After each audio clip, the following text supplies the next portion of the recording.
Good afternoon, ladies and gentlemen. Welcome back to another episode review. I am And GarudaPhoenix. I'm Radiant.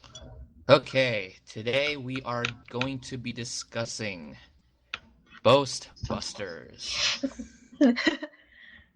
Oh boy, this one. Yes. This one may be one of the most iconic episodes of season one. Yeah, everybody knows about it. I call it the Twilight is super OP episode. I don't know, like just a little bit. Or maybe I should call it Twilight is the OP Mary Sue episode. Not really Mary Sue. I don't think she falls under the exact definition. All Uh, right, regarding that, so like I said last week, I tried to rewatch the episode with after like basically removing previous character biases mhm. like from future seasons that what happened. Fair So enough. Fair enough. so we start the episode, right? Yeah. Spike is egging on Twilight. Like you can do it, you can do it. What you doing? She's It's giving them. she poop, there's a mustache. Yeah. And that's number 25 on a list. On a list of tricks she's got. My I'm guess, interested. my guess is it's just today. You know, Yeah. because I honestly think she knows much more magic than that. Yeah, I think these are little like magician's tricks, Mm-hmm. I'm actually interested to see numbers 1 through 24. Didn't Spike have like number 11? I don't I recall. forget what number he said, but he was like nice use of number Number 16. 16. Okay, but we'll get to that in a moment. We'll get to that. And the reason why Spike wants this mustache is because he wants to impress Rarity with it. Well, I think it's like why any young boy would want a mustache at that age that we're portraying Spike as.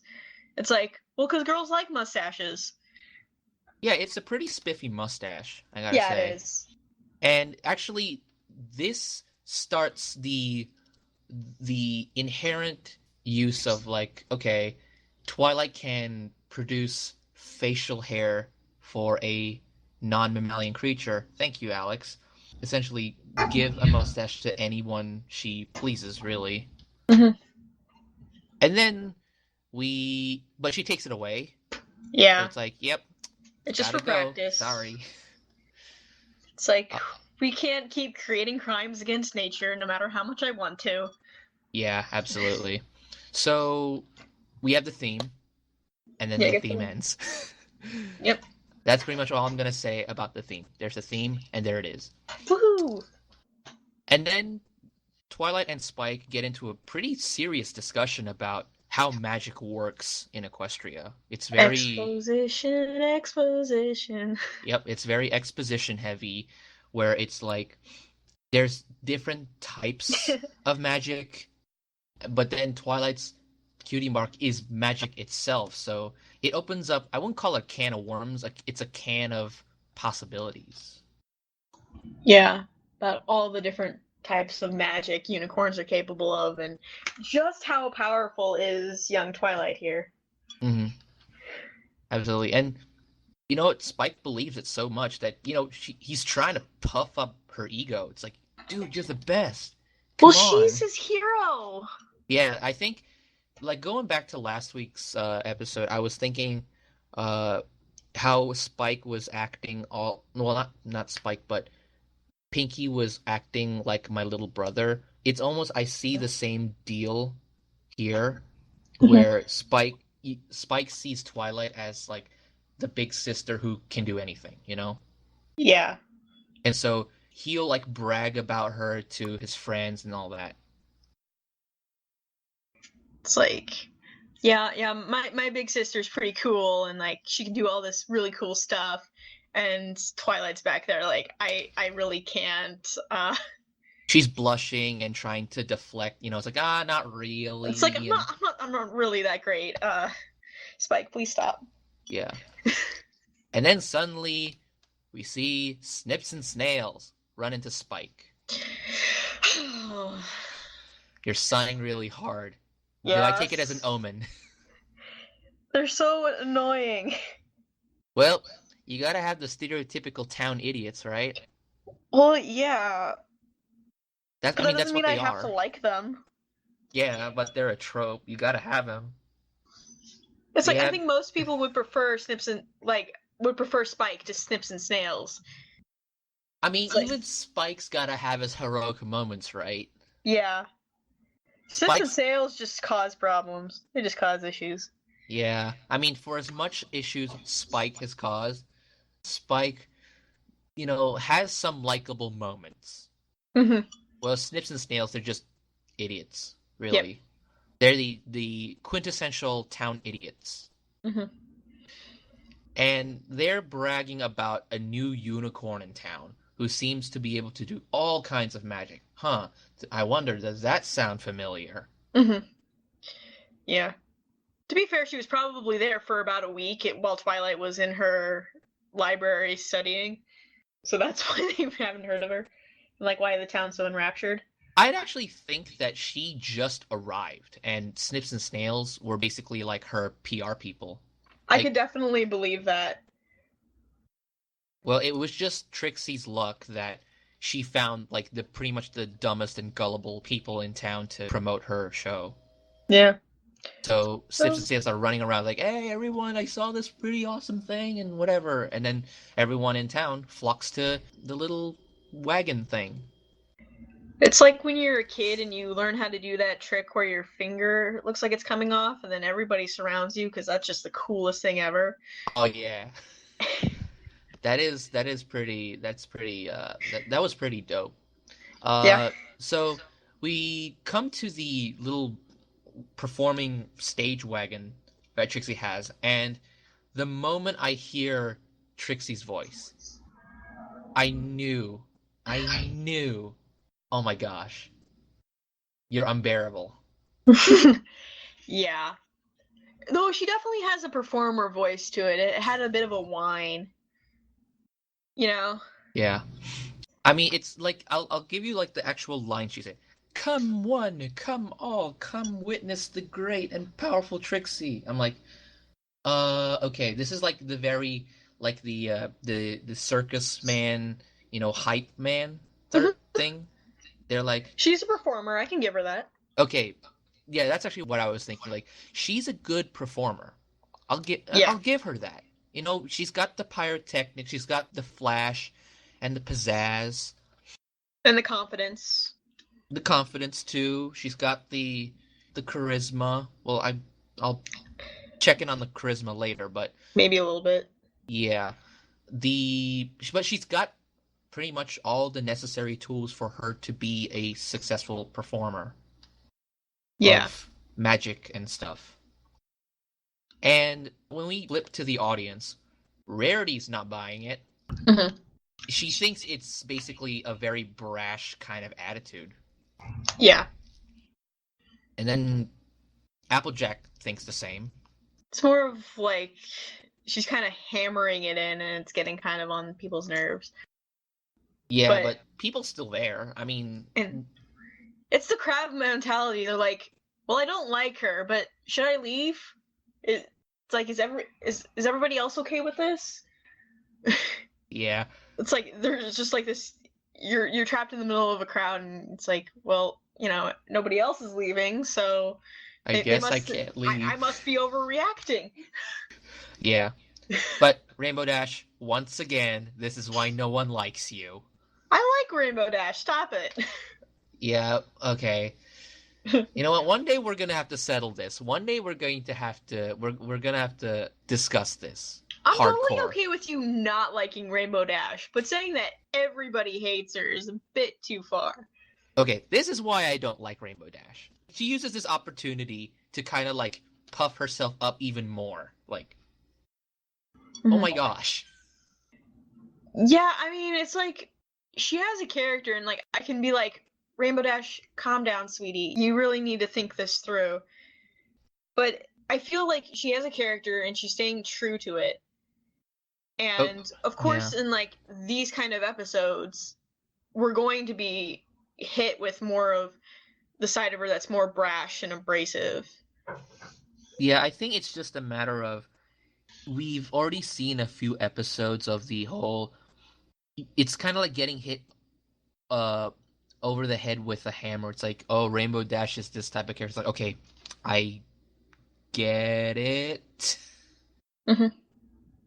And so Trixie does see that there are some naysayers in the audience. Horse puns. Why? Oh, it's glorious. It's so good.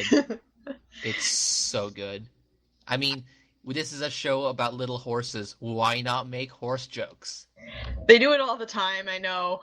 And it's like, it's entirely appropriate here. But I at the same mean, time, I'm like, why puns? Why? I mean, wouldn't it be in Trixie's character to say that sort of stuff though? She would be the type to pun, yes.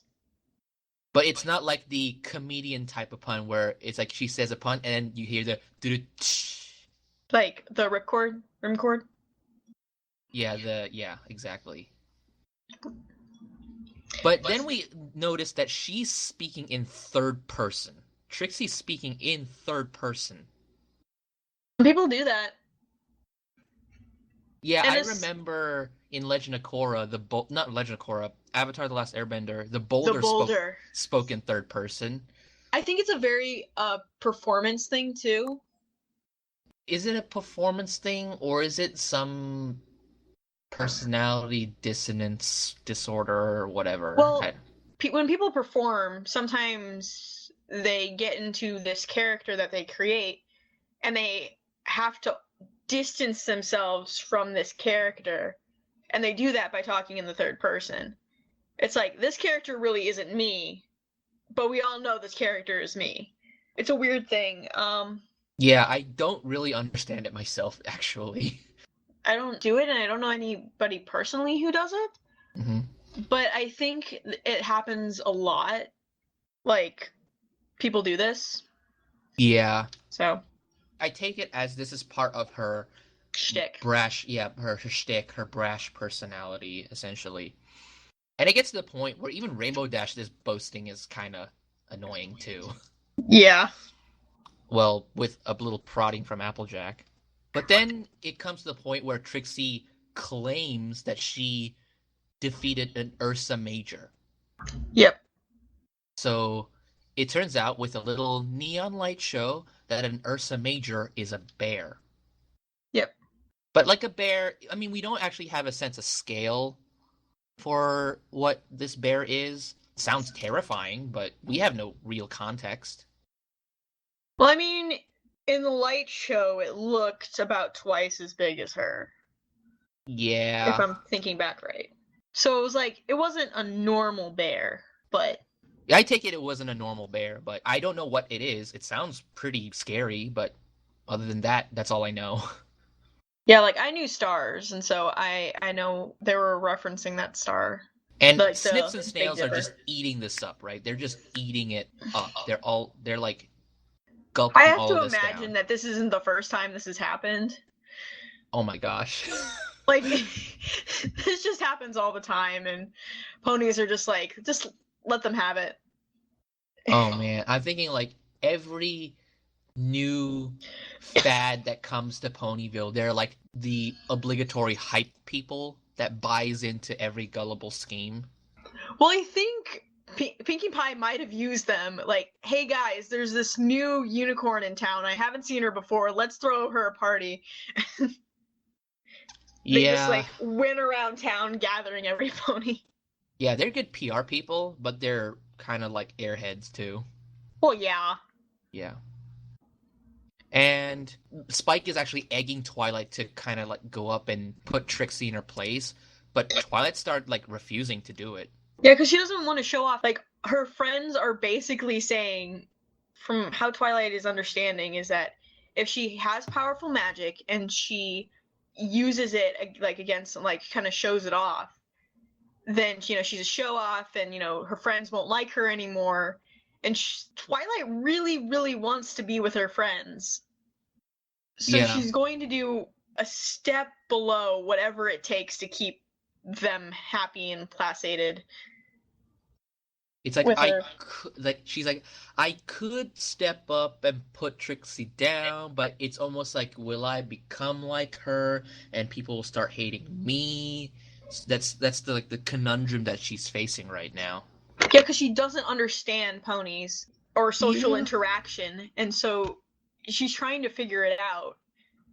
Basically, she's thinking the passive way is probably the safe. Like, I'm just gonna step back and just, you know what, let her have it, sort of Mm-hmm. deal. That's her mindset as is. And you know what? Since Twilight's refusing to step up, Applejack's gonna step up and put Trixie in her place, or attempt to. Good AJ.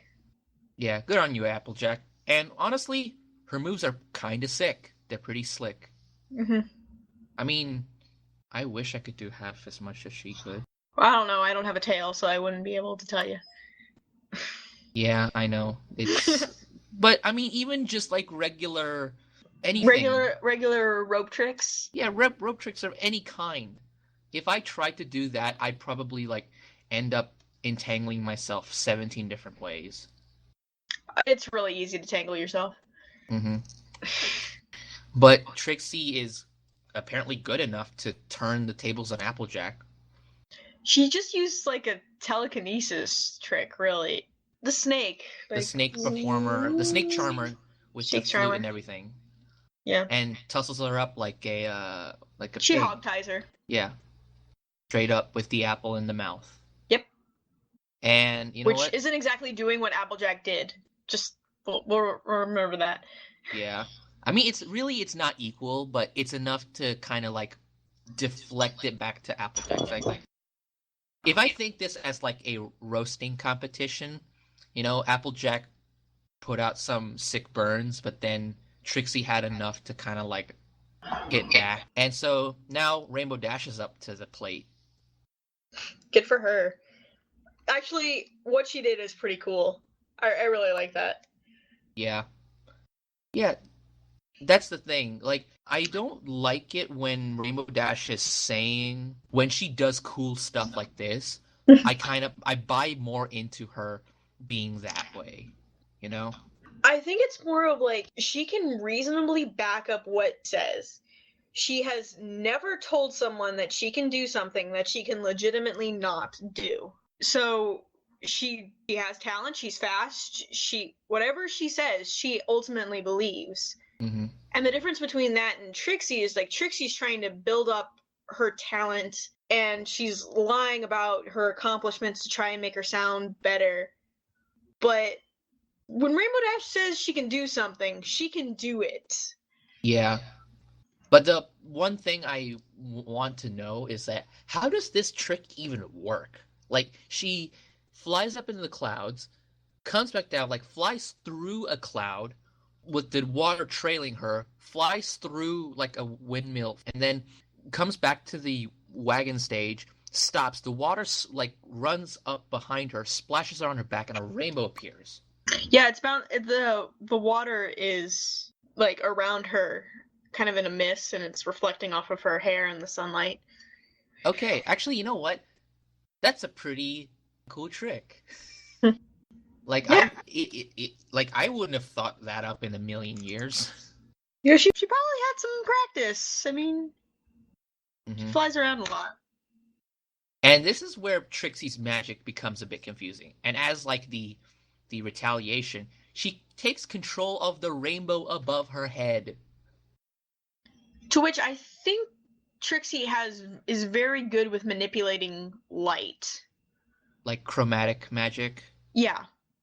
So when she's just doing it more disorienting Rainbow Dash, and Rainbow Dash is more spinning herself, mm-hmm. then actually the rainbow is spinning her. Yeah. At least that's how I see it. Okay, sure. And then Trixie's like throwing shade like hot potatoes right now. Like, she really needed to quit while she was ahead. Now people are just like, you're kind of being mean now. Yeah. And then Rarity steps up to the challenge. Mm-hmm. You know, and it's almost like a war of words sort of deal.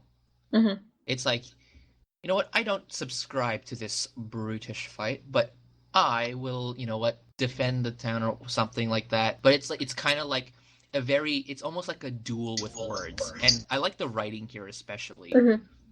And this is where Rarity earns her signature line. Oh, it is on. Yeah. And from like the stage curtain, she manages to like whip up like a really nice dress and ties up her mane too. Yeah, I mean, it's really cool. But all it takes for Trixie is just to mess up her hair, and bam. To be fair, that was a very, very ugly shade of green. Blech. Yeah, actually, it was. Yeah, it was pretty bad, which offended Carrot Top. Who Was it didn't Carrot have Top? care? I'm not sure. I think so. Mm-hmm. Yeah. So I mean, sorry, Spike. But her You're. green worked with her coat. You know? I don't know about that really. There were like, it was a dull yellow and a Olive really, greenish. and it was a swamp green. Yeah. But I think Well, that worked better than Rarity's pure white coat the and blue the dress and throw then up green. yeah. I guess that's pretty much as it is. I mean, Carrot Top's mane isn't actually green in itself. It's actually orange, right? I think so. Yeah, it's actually orange. So I think for this episode, she decided to dye it. It's like, well, if, Rarity says, it's a terrible color, then, well, I gotta change. Yeah, that's pretty much what happened. That's pretty much what happened.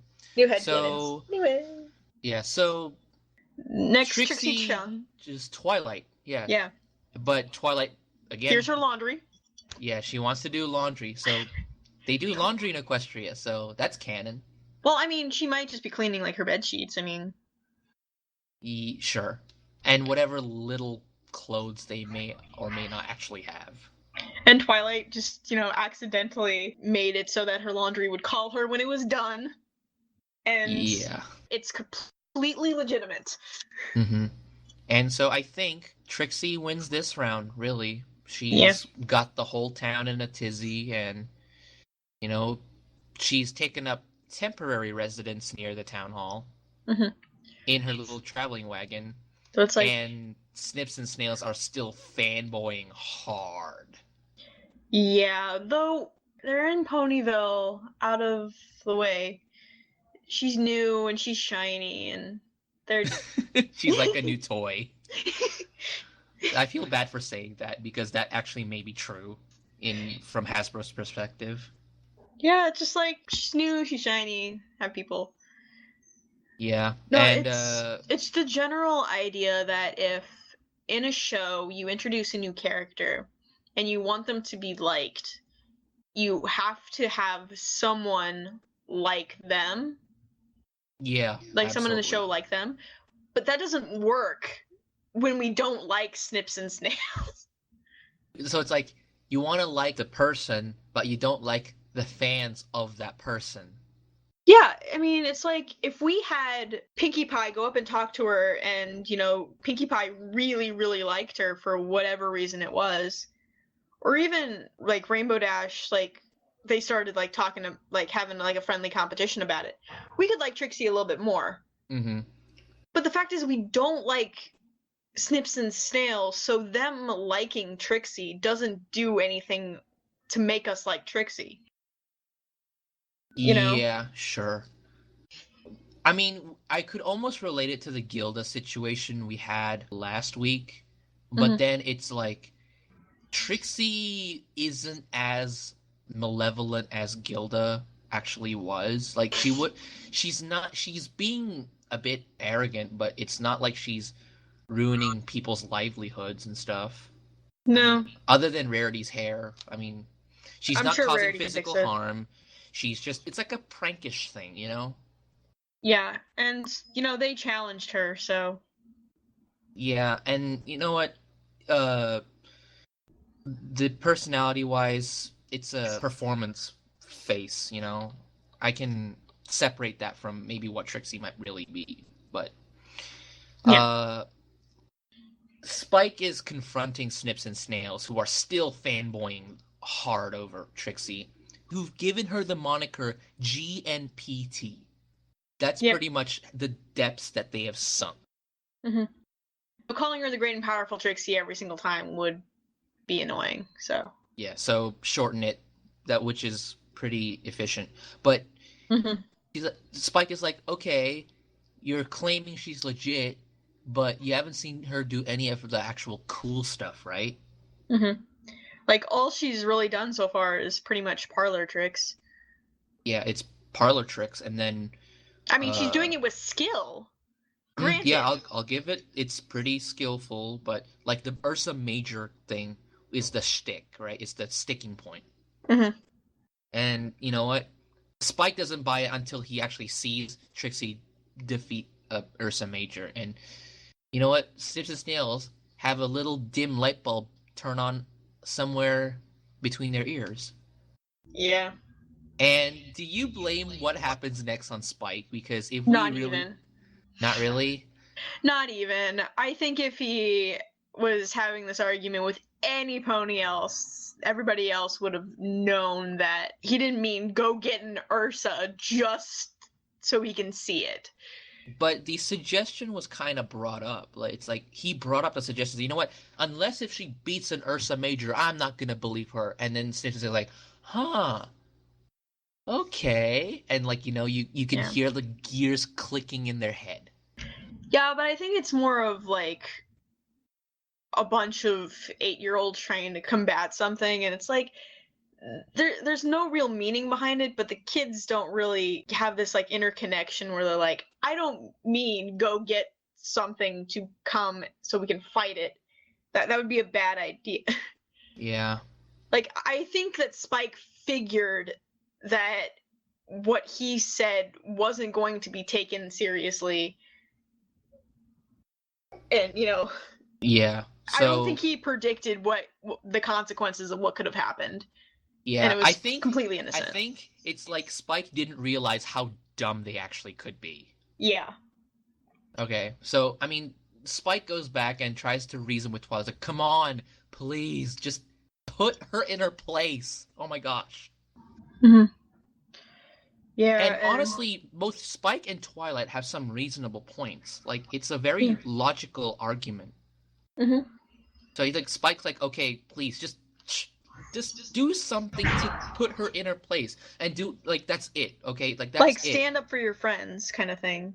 Yeah, and that's a good lesson. But then Twilight kind of has, like, the paranoia she has earlier. So it's like, oh, if I do show off, then people might start to think of me differently, and they might not like me because I showed off. And it's like, it's understandable. It's sympathetic both ways, really. So, well, I think it's also a thing where it's like, there's this bully at school, and you have a friend who can do martial arts, and you're like, well, why don't this friend go up and, you know, beat him up? But like, then it's like that's not what it's for. Yeah, exactly. You know, like, I can do this, and I could definitely, you know, like, quote unquote, put him in his place. But I don't feel that it's like that's not right, and that's not why I'm learning this stuff. Yeah. That's a great analogy. Like, there are other ways to stand up for your friends than just beating someone. So, and then the argument gets to a point where Twilight is so frustrated she summons a door in the library for no reason. I don't know, I think she wanted something else to happen, and so she was like, and then that happened, and she was like, well, I have to live with that. Yeah, I guess it was a visual gag. Yeah. It was a visual gag. And so Snips and Snails decide to wander off into the Everfree Forest, where cave. No pony has ever come out alive. And, you know, it's like I almost feel like this is another trope in itself, right? It's like the two slightly less than average intelligence people go out into the deep and dangerous place that no one has come back from before, and then they awake the beast, essentially. You'd be surprised how many dumb people survive very dangerous things because they do not fear death. Oh, yeah. They lack that fear of death, essentially. And so the evil can't find them. Mm-hmm. And it's just like, oh man, like Snips and Snails are coming, guys, get out of the way. Just, oh no, not them again. And so we see them wake up what looks like a celestial star bear. Ah, it's so cool. Mm-hmm. It's so cool. It's like, oh my gosh. I It's can't. adorable. It's not like the concept itself is so cool. Mm-hmm. A star bear, and they call it an Ursa Major because of the constellation. Oh my gosh, I can't. I am bubbling and Mm-hmm. regurgitating like Ew. my sciencey side right now. Mm-hmm. I know it's just It's an adorable rampaging monster.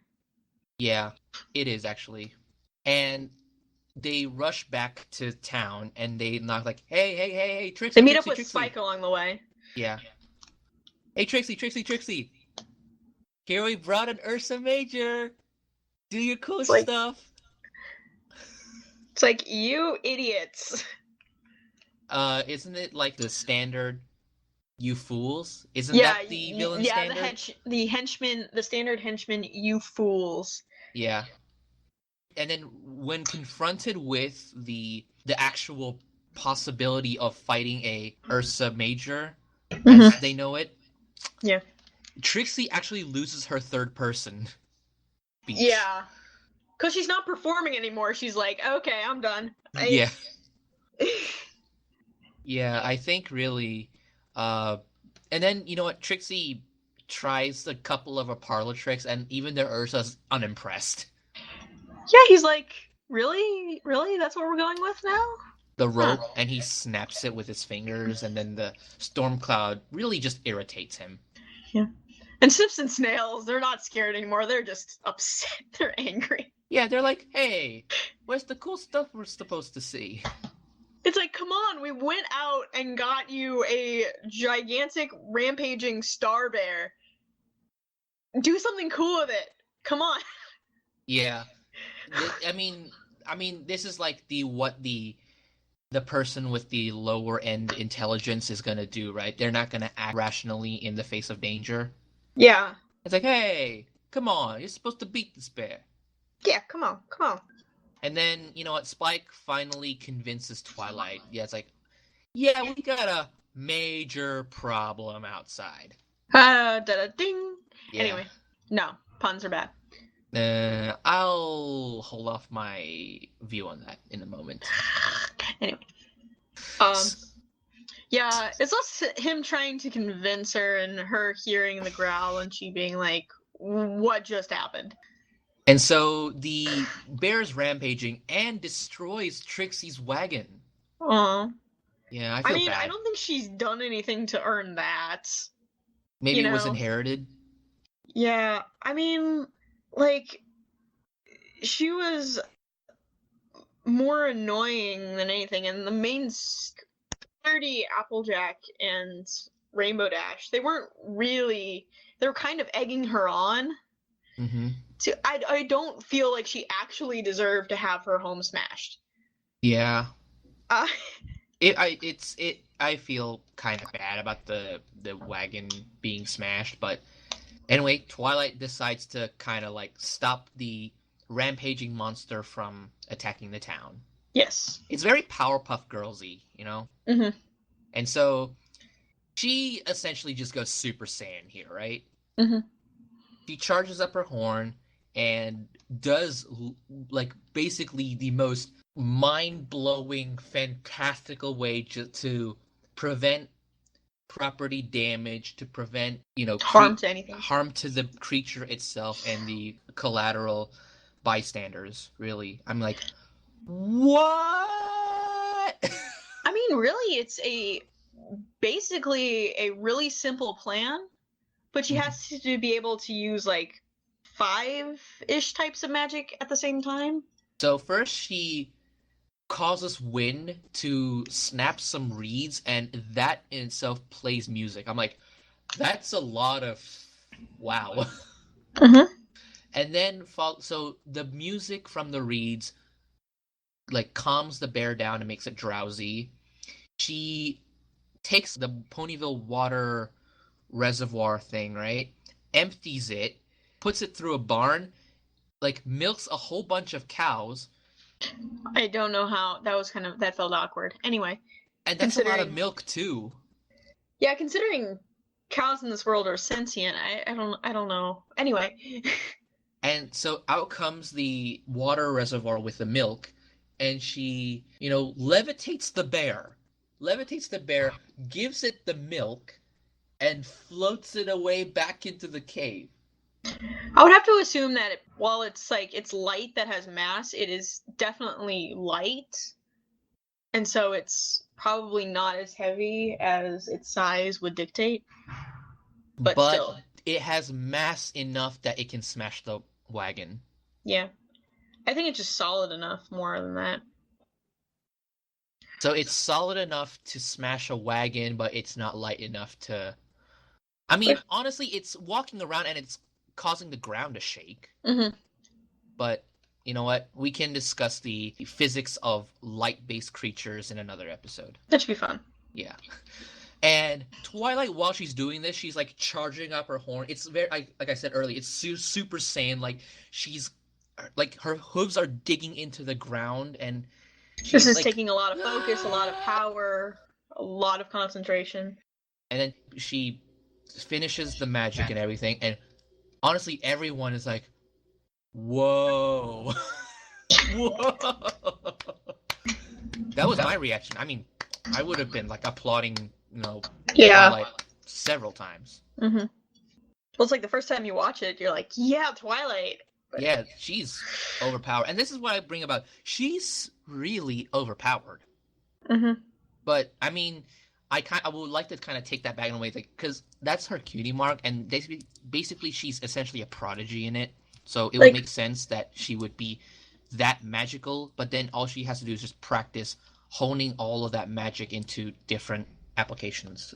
Well, I think her thing is that she has raw power and a lot of it, but what she needs to be able to do is focus it in a certain way, but Twilight has some issues with focus that she needs to work out. Yeah, I guess. Yeah, definitely. And then Twilight's now concerned about the fact that her friends may not like her because of her showing off. And then it's like, you know what? You're not really showing off. Yeah, it's like, hers is more like, now that they know that I'm this really powerful, like, I have all this power, like, what will they do? Will they be like, oh, we don't want to be around you anymore? And they're just like, we knew from the beginning magic was a part of you, sweetie. It's okay. We love you for it. It's like, we love you, and we love your magic. It's okay. Yeah, I'll actually summarize it in what Applejack actually says. Heavens to Betsy. Oh my gosh, best countryism I've heard so far. Heavens to Betsy. We knew you had magic, but we didn't know you had ability, but not that much. Yeah, that's exactly the line. And it's like, wow. Like, now they're impressed. It's like, wow. And then Twilight isn't really the type to brag about that stuff. And then even Rainbow Dash is actually being the most logical she's ever been. It's like, you're cool, but Trixie's just a loudmouth. Yeah. It's like... Do you find that ironic, though, that she's the one that's saying that? No, I think she understands the problem that she has herself. She understands that she's loud and boasting and whatnot. But she knows that Trixie was, too. And she's like, it's not talent that's, going to get on people's nerves. It's, it wasn't the fact that she had magic that was getting on our nerves. Yeah. It's like the perception, really. And so, there's like the regular resolution of the relationships where it's like Trixie's been humbled hard. Yeah. And it was also we found out it's an Ursa Minor. And not an Ursa Major. And we get to see what an Ursa Major really is. And it's a full lot of nope. Yeah. Imagine if Trixie brought that... I mean, not Trixie. Snips and Snails brought that back. Whew. But I bet Twilight can really just fix anything. She'll think of something. Yeah. Eventually. But really, Twilight had the smarts enough to research about the creatures during her downtime. Yeah, she was just like, I'm really interested in this. Hmm. Like, she was paying attention. She was listening, and while she was trying to kind of think and kind of calm down, she's like, well, I'm gonna learn something. Yeah. And I was thinking about like how this episode ends. It's like Trixie runs off into the night, right?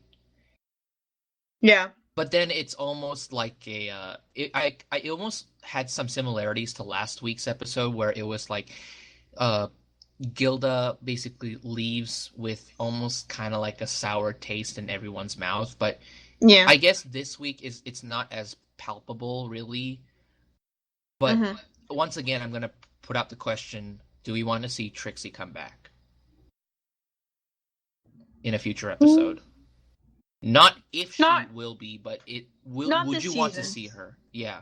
Not this season. It would be just kind of like I would like to see her and Twilight actually battle wits, Hmm. and magic. It would be cool.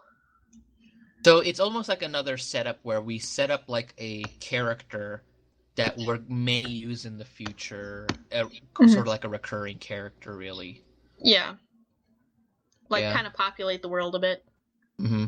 And the fallout from the thing, a lot of damage and reparations. Twilight is actually being like a very good leader. It's like, okay, first of all, clean up the mess, Yeah, idiots. it's like clean up the mess you made. Fair enough. And then and And then it's she's like, like, I'll give them punishment number 25. yeah, Wink at Spike. yeah. And it's to the point where it's like, Spike, you know what? I want that one too. Mm-hmm. And it's like, what? And they all get mustaches. Yeah. So, I mean, Twilight's not as a much of a hard stone kind of like make sure everyone's disciplined, but she I think just it's more to like be like, okay, yeah, you did wrong, but you know what? Your kids, you're gonna figure it out. I'm not actually mad. well, I mean, at least take responsibility by cleaning up the mess. Yeah.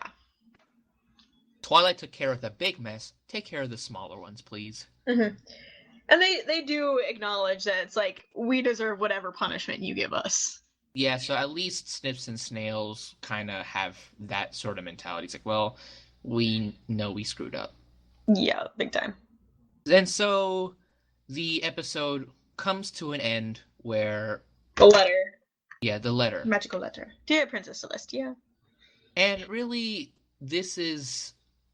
I don't know how to feel about this lesson where it's almost like a gray area, sort of, where you don't want to show off, but then it's like your unique traits become part of who you are, and that's what makes people like you, essentially. Am I No, it's kind jumping of like around? it's like you're not supposed to say, I am the world's greatest such and such. Oh, yeah, But you can be definitely. like, yeah, this is something I'm good at, and this is something I like to do. And it's a part of I who I want I am. want to show you that I can do it, Yeah, it's a part of who and I am, that's but I'm not okay. going to brag about stuff that I can't back up. Yeah, and Yeah, I definitely. And but I feel like I say gray area just because like the similarities I put between Rainbow Dash and Trixie, where they're kind of both brash personalities, but one mm-hmm. can back up her statements and the other one can't. Mm-hmm. So it's kind of like, and because Rainbow Dash really she's a part of the main cast. Like I eventually I hope to come around to her Mm-hmm. eventually, but the but then Trixie, it's like you're just being annoying, not brutish, but like you're being a braggart and everything. So why should we believe anything you have to say? So I think it's kind of like Charlotte's saying, like strike a fine balance, not really a balance, but make sure you know where that line is, essentially. Mm-hmm. So I guess it's less of a gray area and more of like a very thin line.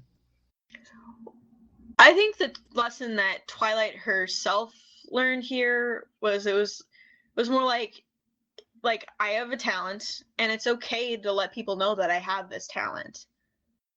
Yeah.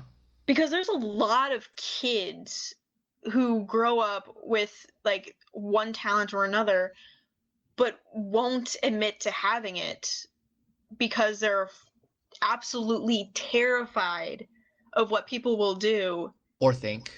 think, or say to them if they try to express that, hey, this is the talent I have, this is what I love to do. Yeah.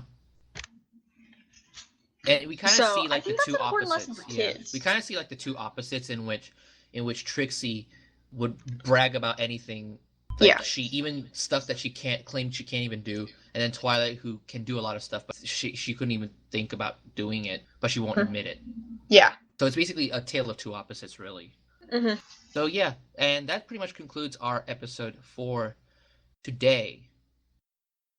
And overall, how many Ursa Majors do you rate this episode? I don't know. Ursa Majors are pretty big. Anyway. How about we rate it Ursa Majors and Minors? Or actually, let's just rate it out of Ursa Minors then. No, like I like the lesson. I really, really like the lesson. It's just like I'm trying to watch that beginning part.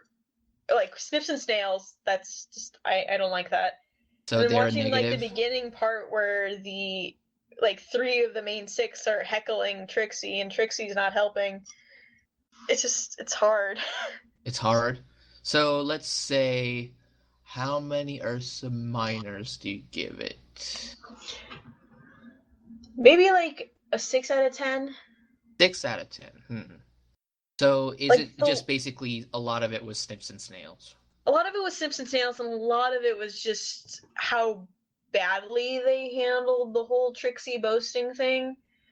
Because 3 of the main 6 were heckling her, and she is a performer. Bragging is kind of what they're expected to do as performers. Mm-hmm.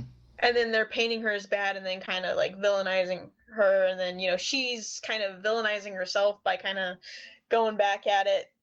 And it's just. Okay, so it's almost like, It's a little grating. so 6 out of 10 Ursa Minors for you. Yep. Okay, so a couple of last things to say about this. I brought up earlier that this is like the very Twilight is an overpowered Mary Sue episode. Mm-hmm. And it's like Twilight is doing all of the things right, right? Yeah. She's got everything good going for her. Despite the conflict that she has, she is wondering, it's like, oh, do I use my ability to help my friends out? She's got like everything good going for her, where instead of maybe the way that the episode should have been, it's like Twilight has to help, but then doing so would basically have consequences, both good and bad, really. And she has to kind of like put her hoof down. It's like, okay, this is what I'm going to do, and I'm going to do it this way. Instead, Twilight has basically given, like I said last week, where the episode was set up to paint Gilda as like the bad guy, like just straight up. Yeah. I think this one, it was like painted to, it was like serving us Twilight as like Twilight is the lawful good, the humble, the strong magic user that she is. Mm-hmm. And then Trixie's like the kind of barely works substitute, and she's like the second rate foil, really. Yeah. And it's almost like there's not much character depth that can be built from there. I don't know, like I feel like just it's a thing that happens from episode to episode. That sometimes it's like we're watching an episode and Applejack can do no wrong. Yeah, that's what I'm saying. Twilight there's like can episodes do no where wrong like Applejack can do no wrong, but then it's like later a different episode we find out where she's struggling. Sure. And I feel like I feel that happens with people. It's like there are places where it's like this person is in their elements and we can let them be in their elements. Mm-hmm. And that's fine. Yeah. And then just like once we take them out of their elements, that we're gonna see where that leads. Yeah. And the second part I want to talk about is basically Trixie herself as a character was functional. The character is just strictly functional to be a foil to Twilight, and that's it. Yeah.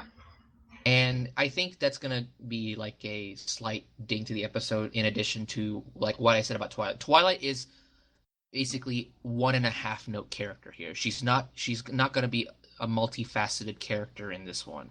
But I think in this one they were trying to really establish just how powerful she was. Yeah. And it was a bit of a world building thing too, about how various unicorns only have certain types of magic, but Twilight's talent is magic. So I think it was more of setting up than a lot of things. Yeah, I guess. So overall, I would rate this episode maybe a 6.5 to 7. I mean, it's a good episode. It's not a great one like last week's. Like last week's was the highest bar that this season has set so far. Yeah. Like even despite not Rainbow Dash, Gilda being a one-note character, it Pinkie built Pie up really brought it back from that. Yeah, Pinkie Pie made the episode.